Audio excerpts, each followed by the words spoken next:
Hi everybody, it's Christopher. I wanted to do another video and pop back in and show you my progress with my new machine. And this is the CoverPro, the CoverPro 3000 Professional by Janome. It looks like a serger, but it is a cover stitch machine. It has 3 needles, and you can use any combination of needles that you want. You can even use 1 needle for chain stitching. But the advantage of this machine is, you know that cover stitch it does underneath like this? Okay, you can do it in any color you want. How it does a cover stitch underneath? Well, it'll do the cover stitch on top as well as on the bottom, you see? Now look at this. You see all this here? I was even using decorative heavy yarn that you use for the regular serger, which is fabulous. And that would be like this here. This is called Dazzle, Razzle Dazzle. And look at that, isn't that gorgeous? And it's a heavier, I think it's like a 12 weight maybe. Let's see. Does it tell you what weight it is on here? No, it does not. This is by Superior Threads. It's 100% polyester and made in Japan for bobbin work, couching, and serger, but it does not tell you the weight. I think it's about a 12 weight possibly. Just like this Candlelight, this old Candlelight. I wish Candlelight would make these again, but they don't. If you find Candlelight thread, it's a heavy yarn. It's fabulous to use. Wonderful. And then I was even using, let me bring up a sample here I had. Here we go. By the way, you're gonna have a ton of samples. So get a lot of test fabric because you're gonna be testing and testing and testing. See, I use my favorite sulky metallic thread, and look at that beautiful, look how beautiful that is.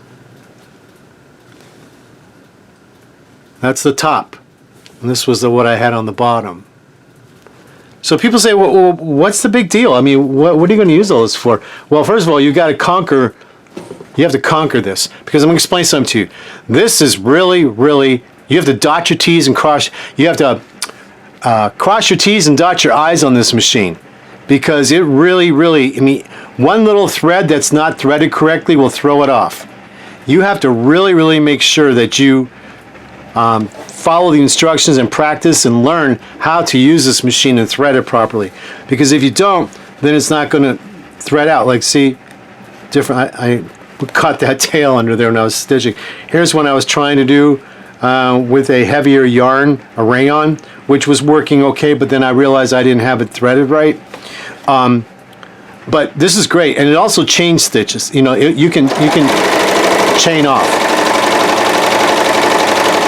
So you can chain off with this machine, and look at the beautiful trim that you can make by itself with a fancy yarn. And if I probably put I haven't tried the heavier yarn on the looper. This is just on the what they call the top cover mechanism here, and it's really nice. You see that? Very nice. I'm impressed. I'm really impressed. So what are you going to do? Well, I am going to make myself more knit shirts, because I usually make dress shirts for work, but I said, I'm going to do knit shirts. So I've been messing around. I put a shirt together, and then I was testing all kinds of things before I even, had this cover stitch machine. But look here. This is a hem, right? I'm hemming it up. This is a sleeve. So, and I already hemmed all this before, but I just did it over this already. I did it over it again because I want to see what it would look like. And then that's the back, and this is the front. And then I did a different color. Let me show you. I did a different color on a different sleeve. So here's the hem on a different sleeve. Here's the back. And see, I had serged it before. I top stitched it down before with a twin needle on my regular sewing machine. You might have saw this in my prior video on knit sewing. But I thought I'd use the same shirt to do all my testing on. And then I did the big hem at the bottom. I just went over what was already hemmed before. You can see I already had a stitch line before. It doesn't matter. This is just my lay around shirt that no one's going to see me wear. But the one I'm going to make is going to make completely with a cover stitch hem. See, because this wasn't cut even. But yeah, so much you can do. I mean, and then I had a collar here. I messed this collar up when I was sewing because I was trying something different. But then I decided just to go over it with the cover machine, just to see what it would look like for the neck area. That's a horrible job. I shouldn't have even shown you this. But this is what you do. You test. You're always testing.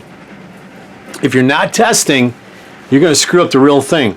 And this was meant as a screw up because this was that's what I bought it for. But yeah, I mean, it's really a wonderful machine. I can't tell you. Look, you're going to go through a ton of samples of, you know, testing. Do nothing but testing, testing, testing. Now, this wiper here, I'm going to get a little closer and show you how the trick to this is. So this wiper can be a real challenge if you don't understand. And it took me a few times with my dyslexia to get it.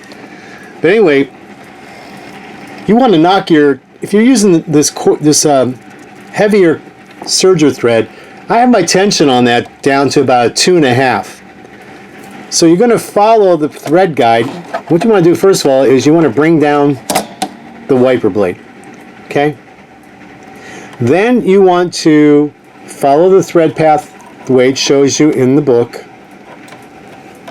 and in the video. Okay? Then you're going to have, what you're going to do is you're going to take this and you have to lay this under the fabric. Let me show you something. Hold on. I'm going to place the fabric under here, and then you lay the thread under the foot. Let me do this again to show you. Let me move the camera a little more so you have a better view.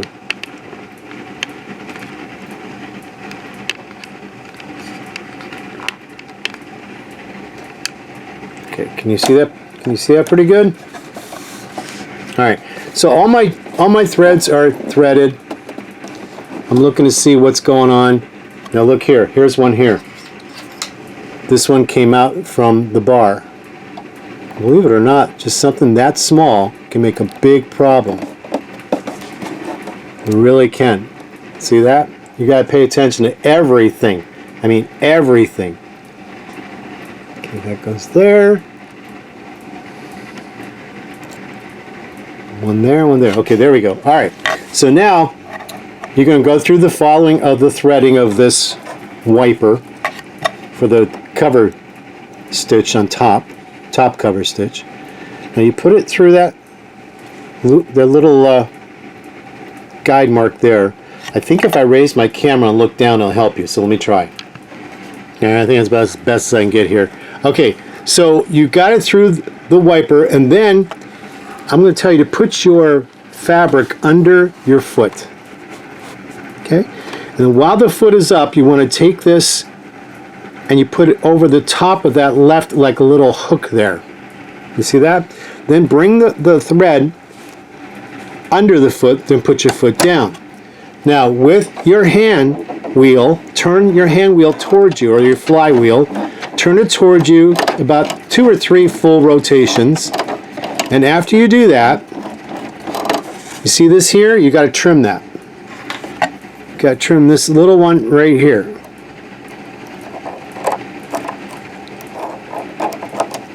Get in there. I'm trying to do this left-handed because I got the camera on the right. And then after you trim that, then you're going to pull the rest out. See that? All right. Now I can top cover stitch. Keep your fingers crossed. Let's see. Oh yeah. Look at that. Look at that. Let me raise the camera so you see. All right, let me chain this off. Now, don't play tug of war with this thing when you're chaining off. Don't pull it real hard in the back. Let it feed. That's what it's chaining off for. Let it feed. There we go. Got some thread from there, last cut from before. All right, so let me trim this off. And look how pretty that is. Isn't that gorgeous? Look at that. And then here's the back. This one here. So imagine all the trim you can make. You know, how many of you ladies out there sew for doll clothing and stuff, or costumes, and you want some nice edge trim. Well, you know, if you go to the store, it's expensive to buy that trim. So you go and you find yourself some decorative yarns like this, serger yarns, not the heavy yarns from the yarn where you knit. Even this, variegated, okay? You can even use, like I said, the regular metallic thread. Look for those fancy threads. And you can do this top cover stitch along the bottom, along the lapel of a shirt. There's many. You do rows and rows of this too. Let me show you. Let's do another one. We're doing right next to this one. So you do rows and rows and make it like kind of thicker. You want a wider looking.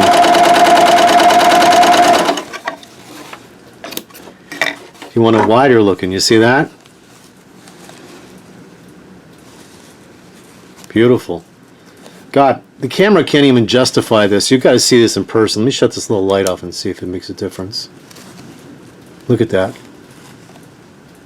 And if you want to do another row, you can make it wider. Let's try another row. Let me cut this off. See how nice it does the chain stitch?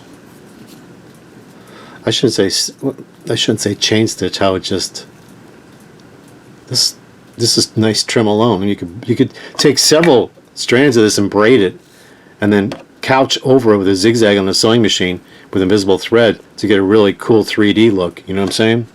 There's so many ideas. So many ideas. Let's try this here. Let's see what this is going to do.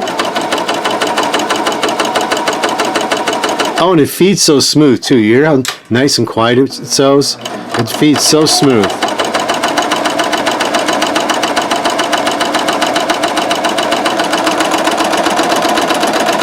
So when you learn, if you get this machine and you're learning on it, don't be in a hurry. And read many times your manual. Watch the videos many times. Look at that. Oh my gosh, that's gorgeous. Now, can you imagine if you're doing a modern version of an heirloom christening gown and you would like some beautiful trim on the edge? You could use that opal color thread, that metallic opal thread for a trim on the bottom. Beautiful. You know, my mom used to make those dresses for the baby Jesus statues called the Infant of Prague, and she used to love putting glitz and stuff on.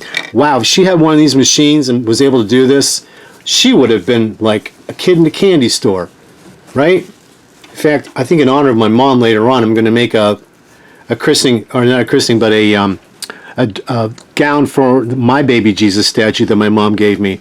So I think I'm going to make that whole dress, and I'll do some fancy decorative trims. I made one for my grandma a long time ago when she came to visit. She wanted one. Went to Joann Fabrics together and we bought, she chose the fabric. It was like a metallic pinkish color with beautiful embroidered metallic through it. She wanted that fabric, so I made her a dress for her baby Jesus statue, and she loved it. But anyway, I just want to drop by and show you the experimenting that I'm doing and the possibilities of what you can do. And like I said, just get a lot of fabric and test. This is a felt. This is a canvas.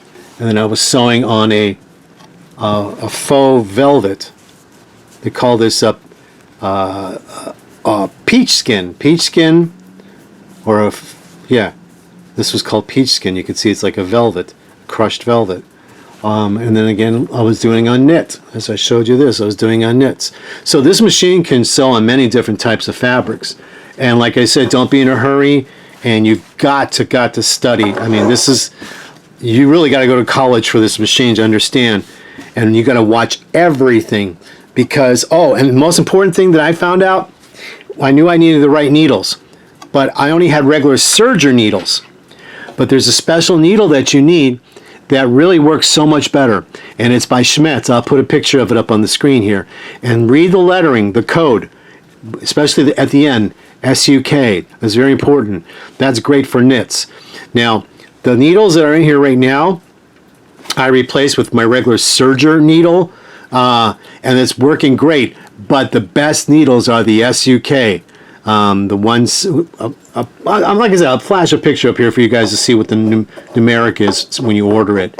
And they're difficult to find. Your local dealer may have them. My local dealer I bought this machine from did not have them. They didn't have them in stock, but I made them aware of it. So, there's your back. See that? All right, guys. If you have this serger or this cover stitch machine, and you have another brand cover stitch machine where you're experimenting like this, comment below. Let us know what you're making with that machine. One lady on the Janome group, she said she bought it and it's sitting there. I hear a lot of that from you ladies. You got all this money to buy the stuff and it just sits there and does nothing. I don't understand that. I buy my stuff to use it. I buy my stuff to use it. It's like, yeah, well, of course, yeah, well, I'm a power sewer. I'm a serious sewer. And this is not just a hobby for me. I make it a business too, you know, because I sell my stuff. So I sell it to people who don't sew. And my machines are like my passion. It's like my friend said to me, she goes, how many machines do you have now? I said, I think I'm up to 35, 36 machines maybe. She goes, when are you going to start taking out for as many as you're bringing in? I said, I don't know, every one of my machines has a history in my life. I knew where I was when I bought that machine. I knew what I was doing when I bought that machine. I said, you know, it's just an amazing thing that, you know, being single all these years and being able to purchase things of my own choice on my own and not having to hear somebody bitch at you. Why'd you buy that? What did you do that for? Because I hear a lot of that from the ladies in the group, you know. They have to hide their fabric. Even Eleanor Burns did a musical video on quilting where women were hiding their fabric so their husbands wouldn't find out. I don't want to live that kind of life. I don't live that kind of life where I have to hide things from my partner. I just stay single. I just buy what I want, do what I want, and my life is so much more enjoyable. With that said, I'm going to leave you with a God bless you moment, happy sewing moment, and if you get this machine, please, like I said, take the time to study, study, study. And keep watching those video tutorials that other people on YouTube have done for you. They're wonderful, and especially the manufacturer's video on how to do everything is very important because you can miss things because you're so excited. So go back and watch it several times, and then if you're frustrated and something doesn't work out, walk away until the next day. Come back the next day and you're going to see like, oh wow, right there, the thread is out of its path. And as soon as you put the thread in the right path, it starts sewing properly again. Whereas the day before, you might have been too tired and you missed it. That's happened to me. So this is the trick I want to explain to you guys. All right, you take care. Talk to you later. Bye.